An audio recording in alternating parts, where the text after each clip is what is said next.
Hello everybody, it's me again, and today I'm just going to start my series where I go over each individual shell in my collection, and I'm going to start off with my rarest one.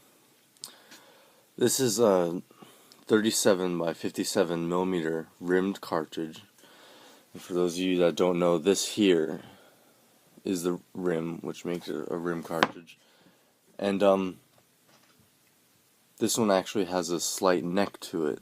I don't know how well you can see it on camera, but it's actually a necked case. Now, the head stamp on here reads 1917, which would obviously indicate its date of manufacture. It has a fixed primer, and this is an Austro-Hungarian trench gun cartridge. This was used in the George Roth cannon, hence the GR on the head stamp here. And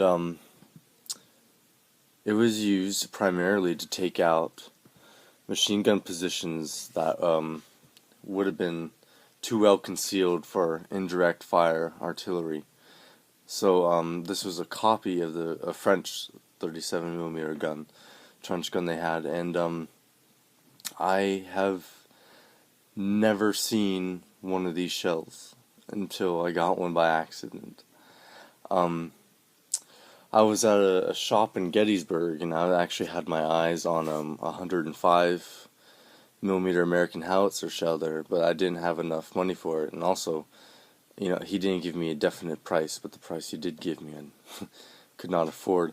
And so I saw this casing on a table, and I asked him what it is, and he had no idea, and he said he would sell it to me for $10. And so, well, I bought it for $10. And I had no idea what this was. No idea at all.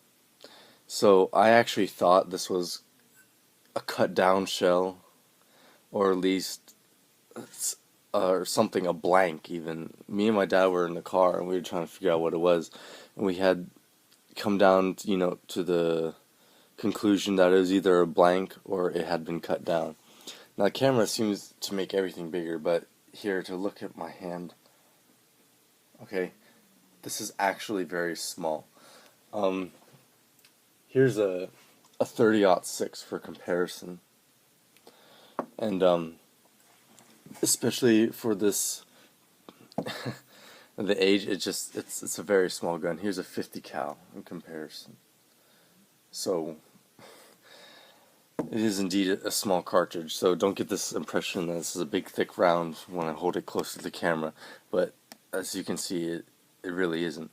So anyways, when I got home, I looked everywhere on all of my websites that I usually go to, and I couldn't find anything, so I just found the dimensions of it, 37 by 57, typed it in, and I got like 2 results on this forum I was on. And it turns out that these rounds complete are sold for around $225 on auctions. I got the casing for just $10, and I have seen one auction for it and maybe 3 articles on it. So I'm very, very, very happy with this find. It's probably my favorite in my whole collection. And for being something this small and being fired out of a little gun, it wouldn't seem very effective. But if we think about it today, right, and we take a modern grenade for the M203 launcher, it's around the same size. Or take a round for the Mark 19 and look at the casing comparison. Almost identical. And, and the projectile for this gun was a lot taller than the casing itself.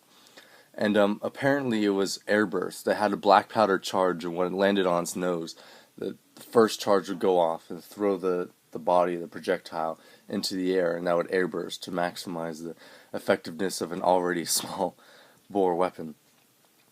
So if you think about it today, it was just the first step for a grenade launcher. I mean, seriously, look at the Mark 19 case used today in the automatic grenade launcher in the George Roth case, and if you see the Mark 19, the projectile is just as big as the casing itself. So it was a precursor of things to come. However, the platform it was on was not nearly as efficient. But I hope you learned something today. This is probably my favorite thing from my collection. Please give me feedback on how I'm done. I'm still very new to this, and if you stay tuned, I'm going to have eventually all these shell casings have a little story behind them and some information. So I hope you learned something, and I'll see you guys next time. Goodbye.